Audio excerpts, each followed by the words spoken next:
روزے کی ابتدا اس وقت سے شروع ہوئی ہے جب سے اللہ تعالیٰ نے اس دنیا کو وجود دیا ہے، اور روزے کی ابتدا حضرت آدم علیہ السلام سے شروع ہوئی ہے۔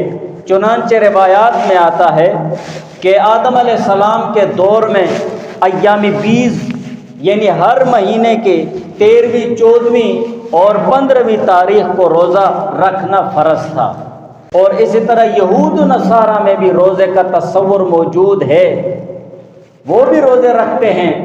اور اس کے علاوہ جو ہندو مذہب ہے، سکھ مذہب ہے، یا اسی طرح بدھ مذہب ہے یا دوسرے مذاہب ہیں، ہر مذہب میں روزہ رکھنے کا وجود ہے کسی نہ کسی شکل میں۔